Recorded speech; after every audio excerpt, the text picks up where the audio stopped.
हो सकता है किसी हमदर्द की दया दृष्टि हम पर आ पड़ी है, किसी मददगार की कृपा दृष्टि हम पर आ चुकी है।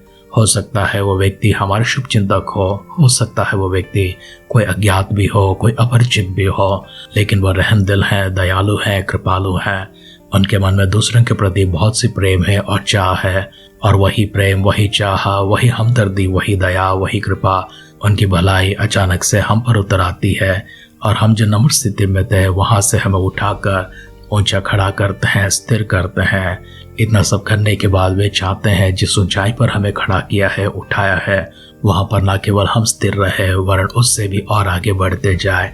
और आगे चलते चलते जैसी दया हम पर दिखाई गई है, जैसे मददगार की हाथ हम तक पहुंचाए गए थे, वे चाहते हैं कि हम भी किसी और पर दया दिखाए, किसी और के लिए हमारी मददगार हाथ को पहुंच जाए।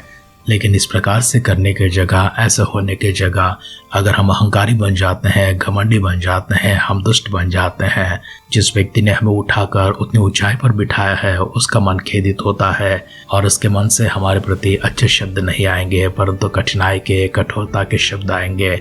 इसके आगे अहंकार और घमंड का जो परिणाम होने वाला है उसकी चेतावनी भी देते हैं। लेकिन हम अगर अपने मन को नहीं बदल पाते हैं उसके परिणाम को अनुभव करना पड़ेगा, भुगतना पड़ेगा।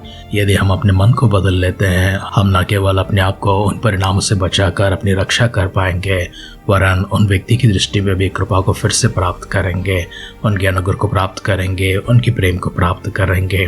परमेश्वर भी इसी प्रकार से हमें नम्र स्थितियों से उठाकर ऊंचाई पर बिठाते हैं और वे हमसे अपेक्षा करते हैं कि हम उनकी विधियों के आधार पर चले, उनके राहों पर चले, उनके वचनों को मानते रहे। उनकी दृष्टि में जिस प्रकार से वे चाहते हैं वैसे जीवन हम भी जीते रहें। यदि ऐसा ना हुआ तो परिणाम हमारे सामने होते हैं। भला का परिणाम अच्छा होता है, बुरा का परिणाम दुखदायक होता है। हमारे अध्ययन राजाओं के ग्रंथ में चल रहे हैं। अभी तक हमने कई सारे राजाओं को देखा है किस प्रकार से वे अहंकारी होते हैं, दुष्ट होते हैं, घमंडी हो जाते हैं या फिर परमेश्वर को छोड़कर मूर्तों के पीछे, देवताओं के पीछे दौड़ने लगते हैं। किस प्रकार से घिनौने काम उन्होंने किए हैं। आरंभ में कैसे परमेश्वर ने उन्हें उठाकर एक ऊंचाई पर बिठाया था, सिंहासन पर बिठाया था, उन्हें परमेश्वर ने कैसा साथ दिया है और उन्होंने क्या किया है। हमने बहुत सारे बातों को गौर किया है। कुछ और राजों के विषय में हमारे ध्यान को आगे लेकर जाएंगे, लेकिन उससे पहले आइए हम सब अपने आप को परमेश्वर के हाथों में समर्पण करते हुए सिरों को झुकाएंगे, आंखों को बंद करेंगे, मिलकर छोटी सी प्रार्थना करेंगे। सर्वशक्तिमान पिता परमेश्वर, आभार मन के साथ में आपके दिव्य सानिध्य में फिर से एक बार शुक्रगुजारी के साथ आपके हाथों में अपने आप को समर्पण करते हैं। हमारे प्रति आपने जो कुछ भी भलाई को दिखाई है उन सबों के लिए धन्यवाद करते हैं और हमारा वर्तमान का दिन और आगे के जो भविष्य है उसे भी आपके हाथों में लेकर आते हैं। जैसा अभी तक आपने संभाला है इससे भी बढ़कर परमेश्वर आप आगे भी संभालेंगे। आप हमारे भीतर परमेश्वर एक बार परख कर देखें। अगर हम आपकी दृष्टि से दूर हो चुके हैं, पूरे राहों पर चल रहे हैं, दुष्टता को दिखा रहे हैं, आपके मार्गों को अपनाए हैं, घमंडी हो चुके हैं, आपकी नजरों से अगर गिर चुके हैं, फिर से एक बार परमेश्वर हमें सचेत करने के लिए, हमारी आंखों को खोलते हुए हमें जागरूक करने के लिए प्रार्थना करते हैं ताकि प्रायश्चित करते हुए पश्चाताप मन के साथ आपके पास वापस लौटा सके। परमेश्वर इस प्रकार आप कार्यों को कर रहे हैं। हमारे सारे प्रिय श्रोताओं को, आपके भक्तगणों को परमेश्वर आप छूकर प्रभु जी उन्हें तंदुरुस्ती से भरते हुए, उन्हें बरकतों से भरते हुए, न केवल इतना परमेश्वर बल्कि अपनी आत्मिक वरदानों को उनके ऊपर ढेल रहे हैं, आत्मा का अगुवाई में चला रहे हैं, उनसे बातें कर रहे हैं। फिर से एक बार हम सबको परमेश्वर रूपांतरित करते हुए आपकी महिमा में स्पर्श के साथ प्रभु जी छोड़े, इसके लिए आपको धन्यवाद करते हैं। वचनों के माध्यम से हमसे बातें करते रहिए, हमारे जीवनों को बदलते रहिए। आदर सम्मान महिमा के साथ में हमारे उद्धारकर्ता हमारे प्रभु यीशु मसीह के नाम से इस प्रार्थना को मांगते हैं। सुनर कबूल कर पिता। आमेन, आमेन, आमेन। आध्यात्मिक जीवन की दैनिक खुराक सुन रहे हमारे सारे प्रिय श्रोताओं को, परमेश्वर के भक्त गणों को प्रभु यीशु मसीह के नाम में प्यार भरा जय मसीह की सुप्रभातम और शुभोदय कहते हुए हम सबका मनपसंद ध्यान केंद्र आध्यात्मिक जीवन की दैनिक खुराक में और इस नए दिन में आप सबका स्वागत करते हैं। हमारी ध्यान राजाओं का पहला ग्रंथ 16 अध्याय में चल रही है। उसका पहला वचन से पढ़ते हुए हमारे ध्यान को आगे बढ़ाएंगे। और बादशाह का विषय यहोवा का यह वचन हनानी के पुत्र यहू के पास पहुंचा कि मैंने तुझे मिट्टी पर से उठाकर अपनी प्रजा इस्राएल का प्रधान किया, परंतु तू यरोबाम की सी चाल चलता और मेरी प्रजा इस्राएल से ऐसा पाप कराता आया है जिनसे वे मुझे क्रोध दिलाते हैं। सुन, मैं बादशाह और उसके घराने की पूरी रीति से सफाई कर दूंगा और तेरे घराने को नाबात के पुत्र यरोबाम के समान कर दूंगा बादशाह के घर का जो कोई नगर में मर जाए उसको कुत्ते खा डालेंगे, और उसका जो कोई मैदान में मर जाए उसको आकाश के पक्षी खा डालेंगे। बादशाह के और सब काम जो उसने किए और उसकी वीरता, यह सब इसराइल के राजाओं के इतिहास की पुस्तक में लिखे हैं।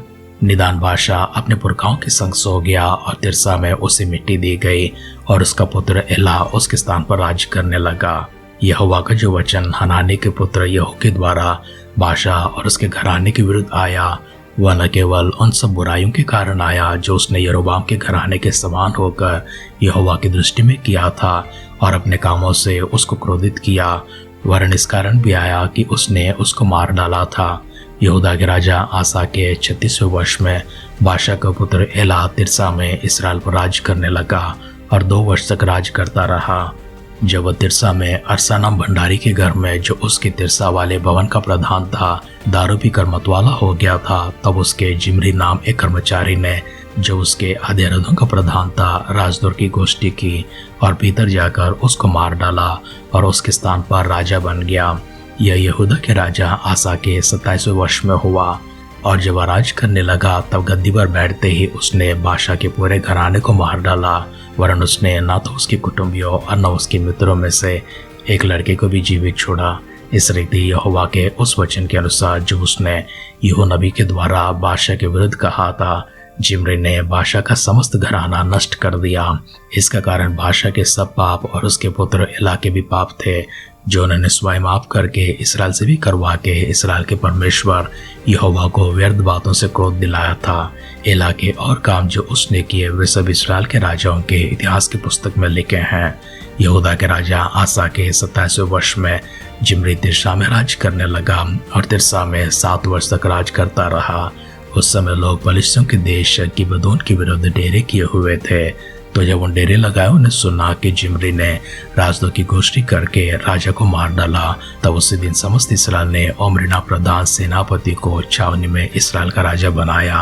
तब ओम्री ने समस्त इसराइल को संग ले गिबोन को छोड़कर तिरसा को घेर लिया। जब जिम्री ने देखा कि नगर ले लिया गया है, तब राजभवन के गुम्बद में जाकर राजभवन में आग लगा दी और उसी में स्वयं जलकर मर गया। यह उसके पापों के कारण हुआ, क्योंकि उसने वह किया जो यहोवा की दृष्टि में बुरा था, क्योंकि वह यरोबाम की सी चाल और उसके किए हुए और इसराइल से कराए हुए पाप की लीक पर चला। जिम्री के और काम और राजद्रोह की गोष्ठी जो उसने की थी, ये सब इसराइल के राजाओं के इतिहास की पुस्तक में लिखे हैं। तब इसराइली प्रजा के 2 भाग किए गए। प्रजा के आधे लोग तिब्री नाम गिनित के पुत्र को राजा करने के लिए उसी के पीछे हो लिए और आधा ओम्री के पीछे हो लिए। अंत में जो लोग ओम्री के पीछे हुए थे वे उन पर प्रबल हुए जो गिनित के पुत्र तिब्री के पीछे हो लिए थे। इसलिए तिब्री मारा गया और ओम्री राजा बन गया। यहूदा के राजा आसा के 31वें वर्ष में ओम्री इसराइल पर राज करने लगा और वह 12 वर्ष तक राज करता रहा।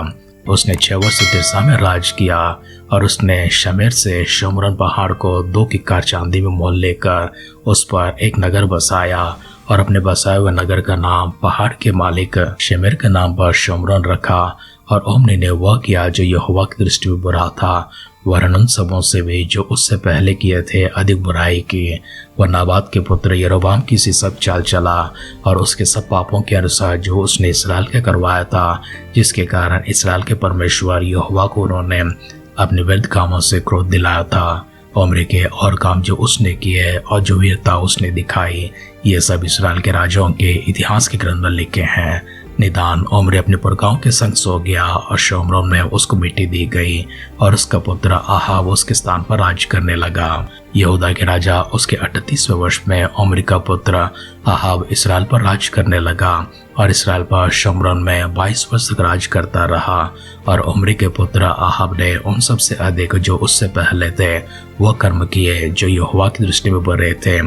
उसने तो नाबात के पुत्र यरोबाम के पापों में चलना हल्की सी बात जानकर सिदोनियों के राजा इदबाल की बेटी इजबेल को ब्याह कर बाल देवता की उपासना की और उसको दंडवत किया।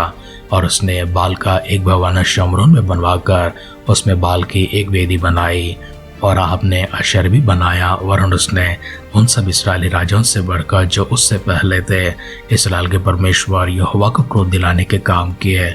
उसके दिनों में बेतेलवासी हियल ने यरीहो को फिर बसाया, जब उसने उसकी नींव डाली तब उसका जेठा पुत्र अबीराम मर गया, और जब उसने उसके फाटे खड़े किए तब उसका लोहरा पुत्र सगूब मर गया। यह यहोवा के उस वचन के अनुसार हुआ जो उसने नून के पुत्र यहोशू के द्वारा कहलाया था।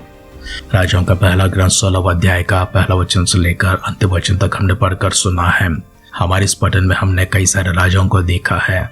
ये सब राजा अपने बहुत कम उम्र में इसराइल के राज सिंहासन पर बैठते हैं और बहुत कम समय वे राज करते हैं, और बहुत कम समय में ही अर्थात छोटी उम्र में ही वे सब मर जाते हैं। इन सब लोगों ने परमेश्वर के विरोध में पाप किया है। जिस प्रकार से यरोबाम अपनी चाल को चला था, उसने वो सारे काम कर परमेश्वर को क्रोधित किया था जो उसकी दृष्टि में बुरे थे, घिनौने थे। सभी लोगों ने इसी प्रकार से अपनी चाल को चला है और उन सब का अंत यरोबाम की सी हो जाती है।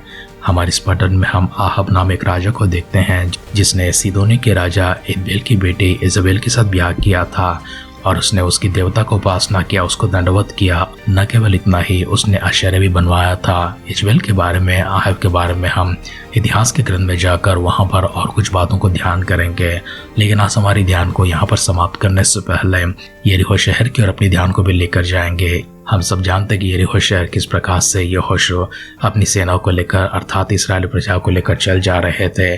6 दिन उन्होंने एक एक चक्कर उसके चारों ओर घुमा था। 7वां दिन 7 बार घूमते हैं। उसके बाद ललकारते हुए, जय जयकार की ध्वनि करते हुए बाजे बजाते हैं और वह सारी दीवार गिर जाते हैं। उस समय यहोशू ने परमेश्वर की आत्मा में भविष्यवाणी की थी कि जो कोई इसका नींव डालेगा उसका जेठा मर जाएगा, और जब फाटक खड़े किए जाएंगे उसका लोहरा मर जाएगा। यहोशू के उस भविष्यवाणी के अनुसार परमेश्वर ने जो उसे कहलाए थे उसी प्रकार से हुआ था, लेकिन यरीहो के शहर फिर से बनाए जाते हैं। हमारे ध्यान को आज इस प्रकार से हम लोग समाप्त करते हैं। परमेश्वर जब हमें नम्र स्थिति से ऊंचा उठाते हैं, परमेश्वर चाहते हैं कि हम वहां पर स्थिर रहें, वरन उससे और आगे बढ़ते रहें। आगे बढ़ते समय, वहां पर स्थिर रहते समय शुद्धता के साथ, पवित्रता के साथ, नम्रता के साथ, परमेश्वर की महिमा करने जैसा, परमेश्वर की उपासना करने जैसा, परमेश्वर को भावने जैसा एक जीवन जीने की अपेक्षा परमेश्वर हम सबसे करते हैं। इसलिए अपने सिरों को झुकाएंगे, आंखों को बंद करेंगे। ऐसे जीवन प्राप्त करने के लिए फिर से एक बार छोटी सी प्रार्थना करेंगे। पिता, हम आपको धन्यवाद करते हैं, स्तुति करते हैं, प्रशंसा करते हैं। आदर सम्मान महिमा के साथ में इन शब्दों को प्रभु यहीं पर समाप्त करते हैं।